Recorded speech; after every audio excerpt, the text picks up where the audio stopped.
Hello दोस्तों, स्वागत है आप सभी का। आशा करता हूँ आप सभी अच्छे होंगे।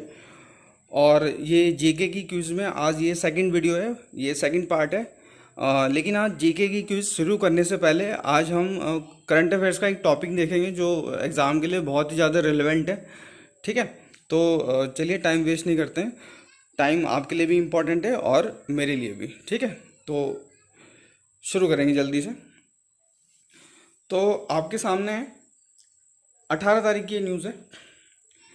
India was elected unopposed for eighth term as non-permanent member of the United Nations Security Council। तो संयुक्त राष्ट्र की सुरक्षा परिषद में भारत जो है नॉन परमानेंट जो है मेंबर चुन लिया गया है। ठीक है, और ये ऐसा जो है 8वीं बार हुआ है। तो यूनाइटेड नेशन में टोटल जो मेंबर है वो कितने 193, और वोट इंडिया के पक्ष में पड़े हैं 184। तो काफ़ी बड़े मार्जिन से इंडिया को यहाँ पे चुना गया है।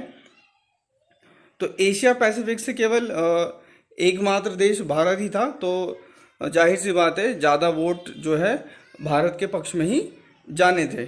ठीक है, इसके अलावा भारत ऐसा नहीं है कि पहली बार ही नॉन परमानेंट मेंबर बना है, मतलब अस्थायी सदस्य।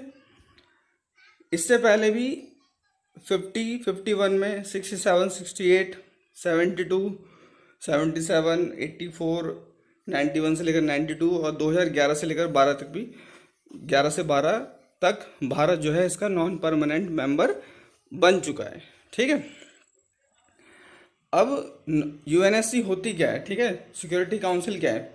तो यूएनएससी संयुक्त राष्ट्र सुरक्षा परिषद, the United nation security council. ठीक है, इसका जो हेडक्वार्टर है वो कहाँ है आपका? न्यूयॉर्क में। न्यूयॉर्क का है आपका यूनाइटेड स्टेट। और ध्यान रखना अमेरिका को यूनाइटेड स्टेट कहते हैं, आप सभी को मालूम ही होगा, बहुतों को मालूम नहीं रहता। तो उसकी जो कैपिटल है वो क्या है? Washington DC. प्रेसिडेंसी की बात करते हैं, मतलब अध्यक्षता किसने की?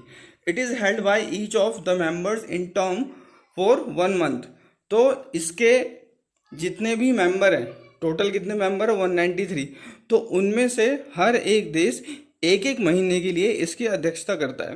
तो इस बार जून के महीने में जो अध्यक्षता की है वो किसने की है? फ्रांस ने की है। ठीक है, भारत ने इस बार इसमें 5 सुझाव दिए हैं। ठीक है, जिसे हम कहते हैं 5S, ये मोदी जी ने दिए हैं। तो पहला है इसमें सम्मान, रिस्पेक्ट। ठीक है, दूसरा है संवाद, मतलब डायलॉग, बातचीत करना। तीसरा है आपका सहयोग, कॉपरेशन, मतलब मेल जुलाव करके काम करना। चौथा है आपका शांति, पीस। और लास्ट पांचवा है आपका समृद्धि, प्रॉस्पेरिटी, खुशहाली।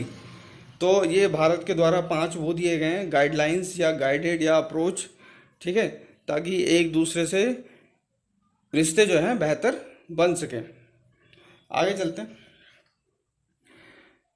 यूनाइटेड नेशन के अभी जो करंट में जो सेक्रेटरी जनरल है वो है एंटोनियो गुटेरस, और ये कहाँ के हैं? पुर्तगाल के हैं। ठीक है, इम्पॉर्टेंट है, आपको याद करना ज़रूरी है। सिक्योरिटी काउंसिल में टोटल जो है 15 मेंबर है। ठीक है, इसमें 5 तो परमानेंट मेंबर हैं और 10 जो है आपके नॉन परमानेंट मेंबर हैं। तो परमानेंट मेंबर आपको याद रखना ज़रूरी है, मतलब स्थायी सदस्य। तो पहला इसमें फ्रांस, रशिया, यूनाइटेड किंगडम मतलब यूके, जिसको हम इंग्लैंड भी कहते हैं, ब्रिटेन भी कहते हैं। अगला है चाइना, और नेक्स्ट है आपका यूनाइटेड स्टेट्स ऑफ अमेरिका, या शॉर्ट में हम उसको यूएसए भी कहते हैं। आगे जो है नॉन परमानेंट मेंबर कितने होते हैं? 10, और ये केवल 2 साल के लिए ही चुने जाते हैं। ठीक है, यूनाइटेड नेशन में 6 बॉडी है जो ये काम करती है अलग अलग टॉपिक पे। ये नीचे लगे हुए हैं, आप इनको देख सकते हैं, एग्जाम में बहुत बार आता है ये। ठीक है, चलिए आगे बढ़ते हैं। ये भारत सरकार से रिलेटेड जो कई योजनाएं चलाई गई हैं केंद्र सरकार की, उनकी लिस्ट है। आप इसका स्क्रीनशॉट ले लें, इनको याद कर लें। जो इम्पोर्टेंट है मैंने उस पर जो है उसको अलग कलर कर दिया है। जैसे मिशन रेनबो है, ये दिसंबर 25, 2014 से शुरू है। बेटी बचाओ बेटी पढ़ाओ ये मिशन रेनबो ध्यान रखना वैक्सीनेशन से रिलेटेड है बच्चों के। और बेटी बचाओ बेटी पढ़ाओ 22 जनवरी 2015। और ये जो वॉयलेट कलर में है, बैंगनी कलर में नीचे वाला 25 जून 2015 प्राइम मिनिस्टर हाउसिंग स्कीम। और सबसे नीचे आयुष्मान भारत स्कीम 23 सितंबर 2018 को ये शुरू हुई थी। ठीक है, तो दोस्तों अब जो है हम क्विज शुरू करने वाले हैं। ठीक है, तो आप प्रिपेयर हो जाइए और आंसर जो है जल्दी जल्दी करेंगे। ठीक है, क्वेश्चन बहुत ध्यान से पढ़ेंगे, क्वेश्चन पढ़ने में भी गलतियां हो जाती हैं। ठीक है, तो और बिल्कुल केयरफुली आंसर करेंगे। चलिए तो शुरू करते हैं। तो पहला क्वेश्चन आपके सामने है।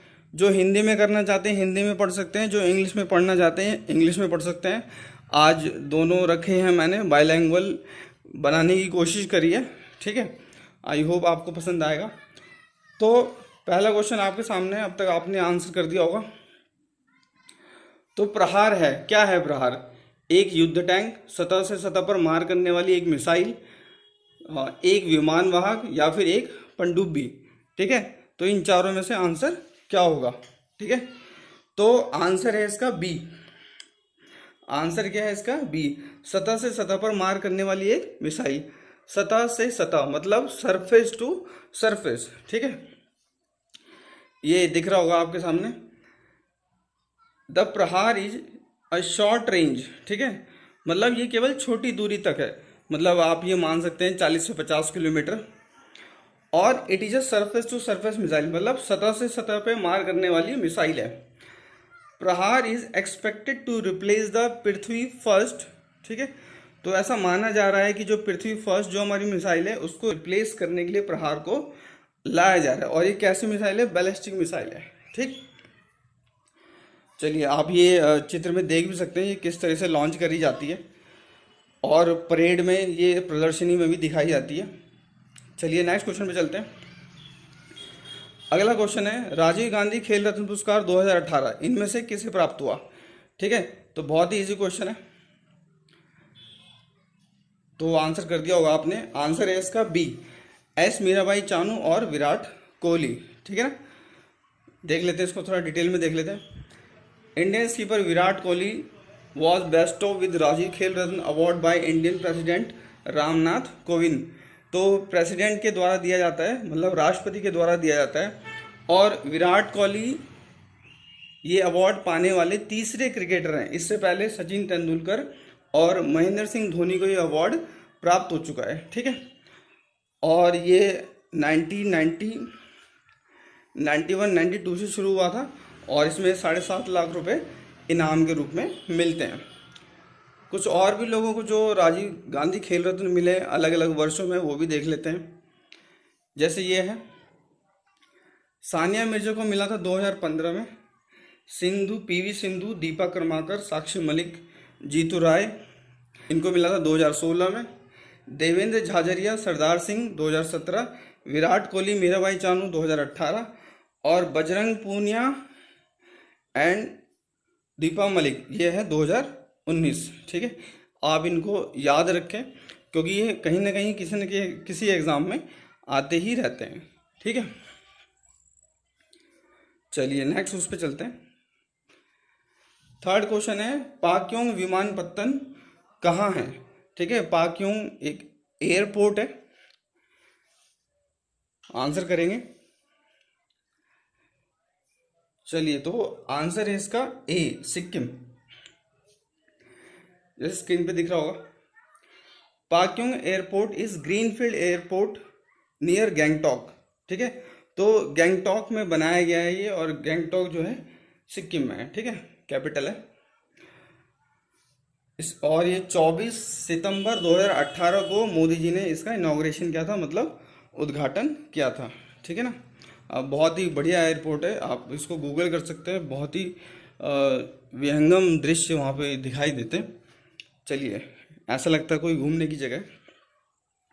नेक्स्ट क्वेश्चन, संयुक्त राष्ट्र द्वारा अंतर्राष्ट्रीय ग्रामीण महिला दिवस कब मनाया जाता है? ठीक है, बहुत ही इंपॉर्टेंट, बहुत ही ज़्यादा इंपॉर्टेंट क्वेश्चन है। ठीक है, इसको आप नोट भी कर लें, नोट नहीं करना तो स्क्रीनशॉट ले लें।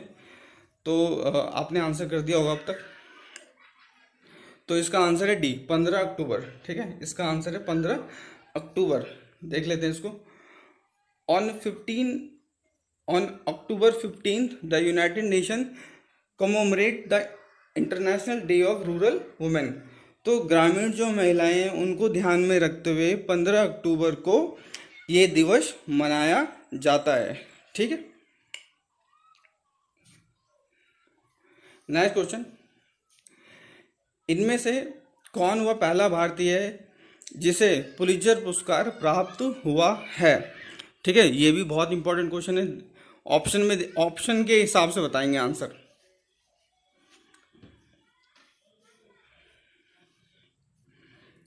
चलिए, आंसर कर दिया होगा आपने। तो इसका आंसर जो है बी, गोविंद बिहारी लाल। ठीक है, गोविंद बिहारी लाल, यहाँ पे स्क्रीन पे आपको दिखाई दे रहा होगा। गोविंद बिहारी लाल ही came to study at the University of California in Berkeley in 1912। तो 1912 में ये कैलिफोर्निया में पढ़ने गए थे। ठीक है, गुरु गोविंद सिंह साहिब स्कॉलरशिप, ये गुरु गोविंद सिंह के नाम पर एक स्कॉलरशिप मिलती है, उसी के थ्रू ये वहाँ कैलिफोर्निया में पढ़ने गए थे। ठीक है, कैलिफोर्निया आपका अमेरिका में है। और इन्होंने जो पुलित्जर जर्नलिज्म में जीता था इन्होंने ये अवार्ड। ठीक है, और 1937 में, आप इसको ध्यान रखेंगे, इंपॉर्टेंट क्वेश्चन है। आप इनकी पिक भी देख सकते हैं।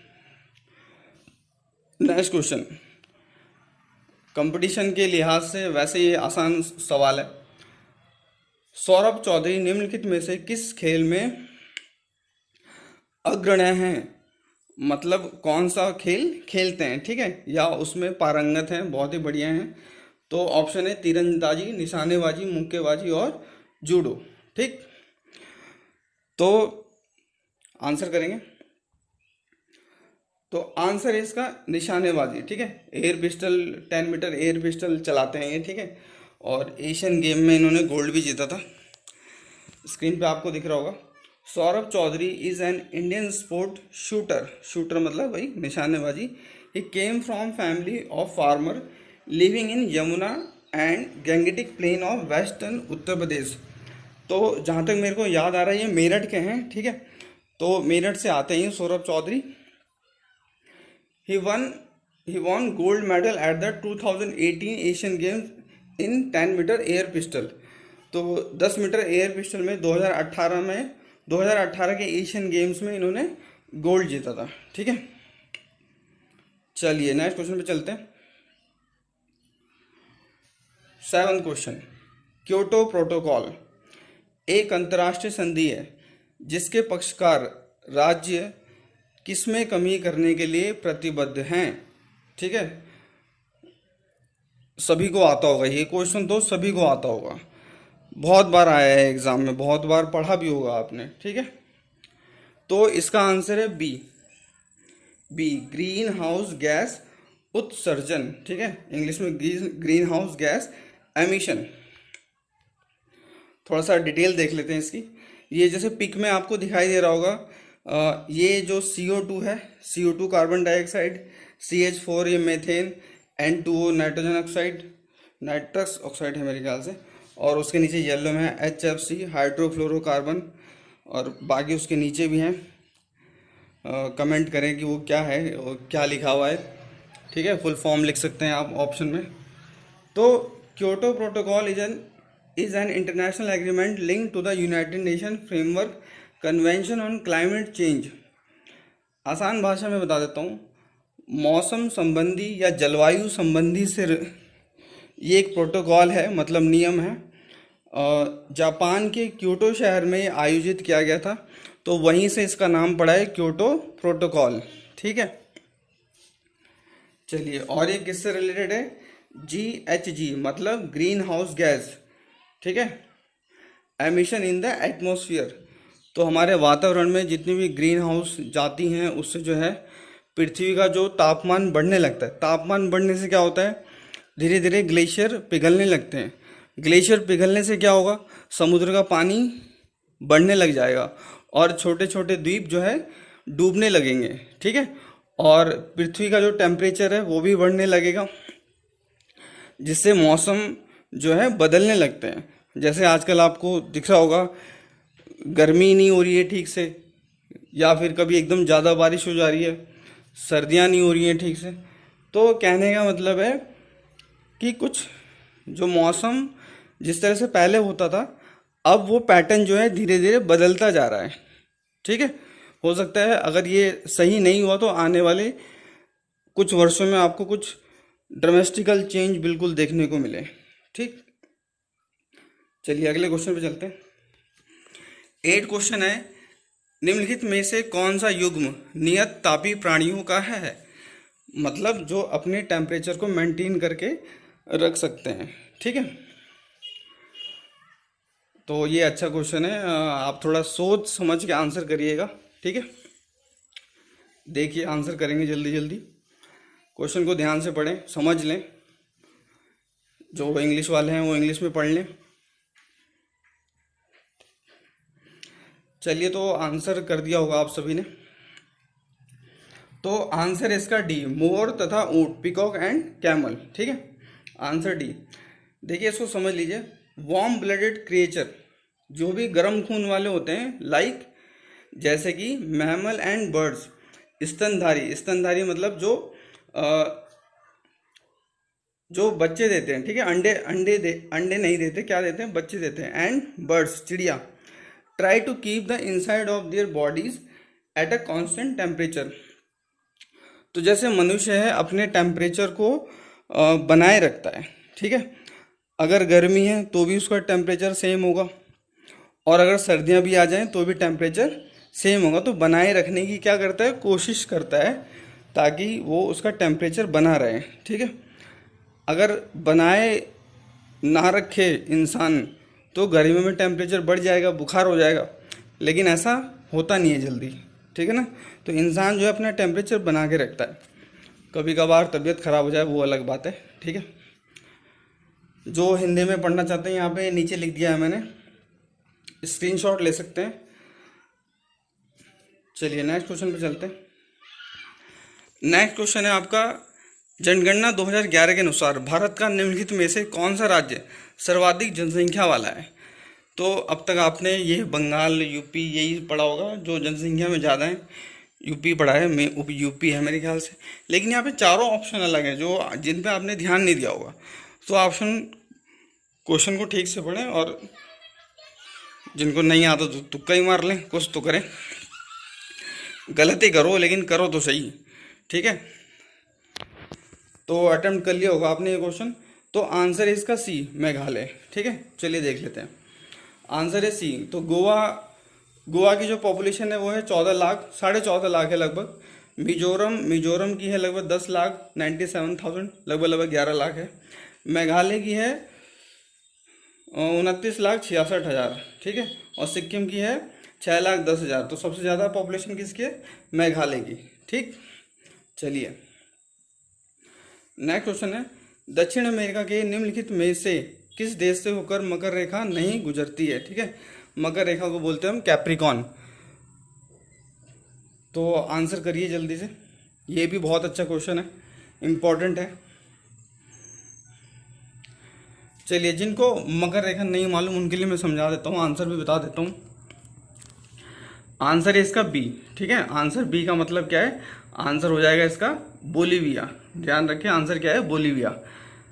तो साउथ अमेरिकन कंट्रीज मतलब दक्षिण अमेरिका के जितने भी देश हैं, lie within the Tropic of Capricorn. ठीक है ना, तो कैप्रिकॉन के अंतर्गत जो आते हैं, मतलब मकर रेखा जहाँ से होकर गुजरती है वो कौन कौन है? अर्जेंटीना है, ब्राज़ील है, चिली है, पराग्वे है। Brazil is the only country in the world, Brazil एकमात्र ऐसा देश है that crosses both the equator and either tropic. तो यहाँ से दोनों रेखाएं होके जाती हैं ब्राज़ील से। ठीक है, कैप्रिकॉन भी होके जाती है, और ये मेरे ख्याल से इक्वेटर भी होके जाती है यहाँ से। चलिए आगे देख लेते हैं इसको।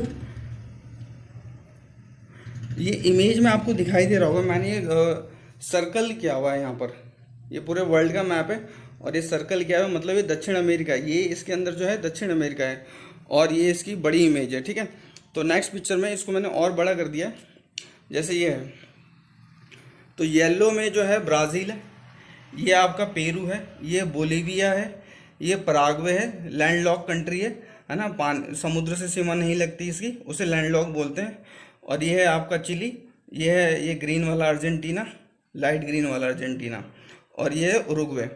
तो जो कैप्रिकॉन है मतलब मकर रेखा, वो ये जा रही है, ये जो डॉटेड लाइन जो देख रहे होंगे आप, ये जो मेरा रेड पेन जा रहा है ना, बिल्कुल ये वाली लाइन जो है, तो देखिए कहाँ से जा रही है, ये आपका येलो से गया मतलब ब्राज़ील से गया, पराग्वे से गया, ठीक है, ये अर्जेंटीना आ गया, फिर चिली आ गया, और बोलीविया जो है ये है आपको ऊपर, ठीक है, मतलब बोलीविया से होके नहीं जाती है।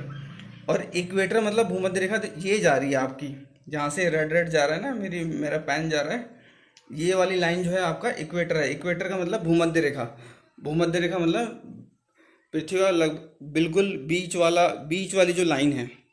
ध्यान रखना, ये कोई लाइन ड्रॉ नहीं करी है किसी ने खींची नहीं है, ये एक काल्पनिक रेखा है जो हम मान के चलते हैं कि ये लाइन पृथ्वी को डिवाइड करती है। अगले क्वेश्चन पे आ जाते हैं, बहुत ही ज़्यादा इंपॉर्टेंट क्वेश्चन। सारगेसो सी मतलब सारगेसो सागर के बारे में निम्नलिखित में से कौन सा सही नहीं है। ठीक है, क्वेश्चन के जो ऑप्शन है वो बड़े बड़े हैं, तो आप इसको खुद ही पढ़ लें, ठीक है, खुद ही समझें, वो ज़्यादा अच्छा रहेगा। ठीक, पहला ऑप्शन क्या है, महासागरीय धाराओं का प्रति चक्रवातीय परिचालन इसकी विशेषता है, मतलब यहाँ पे एंटी साइक्लोन आते हैं, प्रति चक्रवात। दूसरा क्या है, अटलांटिक महासागर में इसकी सर्वाधिक लवणता पाई जाती है, मतलब पानी इसका नमकीन है बहुत ज़्यादा। तीसरा ऑप्शन क्या है, गल्फ स्ट्रीम के पश्चिमी और कनारी धारा के पूर्व में स्थित है। चौथा ऑप्शन क्या है, यह शांत एवं गतिहीन जल की वृत्ताकार गति में सीमित है। ठीक है, तो आंसर आपने कर दिया होगा अब तक, तो इसका आंसर है ए, महासागरीय धाराओं का प्रति चक्रवाती परिचालन इसकी विशेषता है। ठीक है, लेकिन ये विशेषता नहीं है, ये गलत है।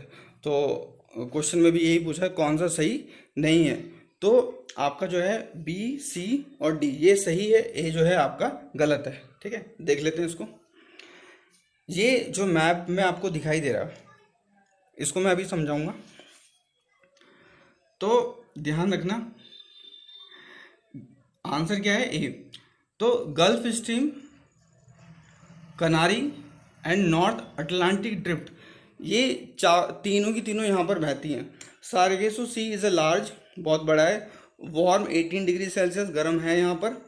ठीक है, एब्यूडेंस ऑफ फ्लोटिंग ब्राउन सी विड, यहाँ पे एक तरह की घास पाई जाती है जो समुद्र के ऊपर फैली रहती है, उसे ही हम सारगेसो बोलते हैं, सारगेसम बोलते हैं, और उसी के नाम पर इसका नाम पड़ा है सारगेसो सी।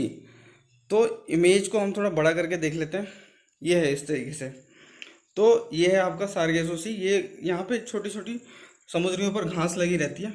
ये जो रेड में देख रहे हैं ये आपकी है गल्फ स्ट्रीम, ठीक है, गल्फ स्ट्रीम मतलब, और ये जो है ब्लू में ये है आपकी कनारी, ठीक है, और ये है आपका नॉर्थ अटलांटिक,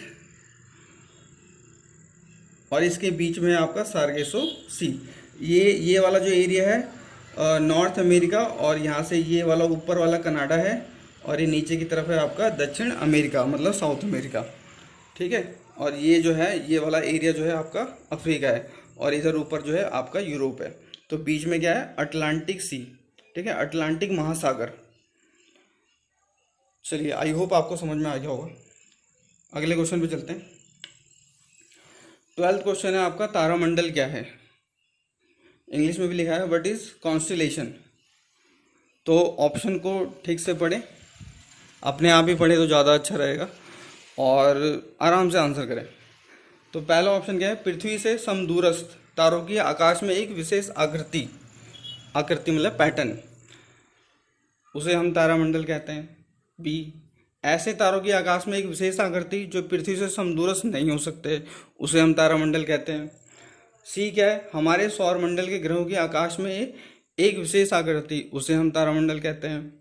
डी, अंतरिक्ष में तारों, ग्रह उपग्रहों की स्थिति के कारण आकाश में इनकी एक विशेष आकृति, उसे हम तारामंडल कहते हैं। तो इन चारों में से किसे कहते हैं हमको ये बताना है। तो ध्यान रखना ये क्या लिखा है, तारामंडल, मतलब तारों से रिलेटेड है। तो यहाँ पे ग्रह और उपग्रह की बात की, मतलब डी तो आपका बिल्कुल गलत हो गया। सी में क्या है, सौरमंडल के ग्रहों की आकाश में एक विशेष आकृति, ये भी गलत है। ग्रह की बात कहाँ से आ गई इसमें, पहला और दूसरा ऑप्शन। ध्यान रखना समदूरस्थ मतलब बराबर दूरी हो, तो पृथ्वी से समदूरस्थ तारों की आकाश में एक विशेष आकृति। तो ध्यान रखना अगर विशेष आकृति बन रही है तो समदूरस्थ नहीं हो सकते, ठीक है। तारे जो हैं समदूरस्थ मतलब बराबर दूरी पे नहीं हो सकते। तो इसका आंसर क्या हो जाएगा आपका, बी। ऐसे तारों की आकाश में विशेष आकृति जो पृथ्वी से समदूरस्थ नहीं हो सकते, ठीक है। आकृति तो बनेगी लेकिन समदूरस्थ नहीं हो सकते, बराबर दूरी पर नहीं हो सकते, ठीक। समझ लेते हैं उसको। आंसर इसका बी है, बी, हाँ ठीक है। तो अ constellation is a group of star, ये क्या होता है, तारों का एक ग्रुप होता है। जैसे आपको इमेज देख के ज़्यादा अच्छे से समझ में आ जाएगा, ठीक है। आपने इस तरह की इमेज पहले भी बहुत बार देखी होगी। इसी को हम क्या कहते हैं, तारामंडल कहते हैं, ठीक है।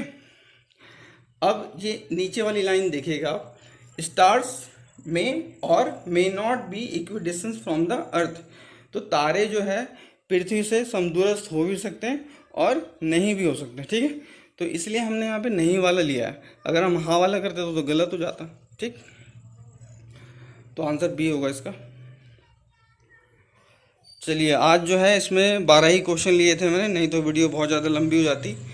तो आई होप आपको ये मेरे क्वेश्चन अच्छे लगे होंगे, ठीक है। तो कमेंट जरूर करें, लाइक करें, सब्सक्राइब करें। अच्छी ना लगी तो डिसलाइक करें, ठीक है। कुछ तो करें, मैंने कल भी बोला था, है ना, कुछ ना कुछ तो करना ही चाहिए। अच्छा करो बुरा करो, लेकिन उदासीन मत रहो, ठीक है। तो पढ़ते रहिए ज़िंदगी में, बढ़ते रहिए ज़िंदगी में। हमारी तरफ से यही आप लोगों के लिए दुआएं हैं। चलिए, आज के लिए इतना ही, धन्यवाद।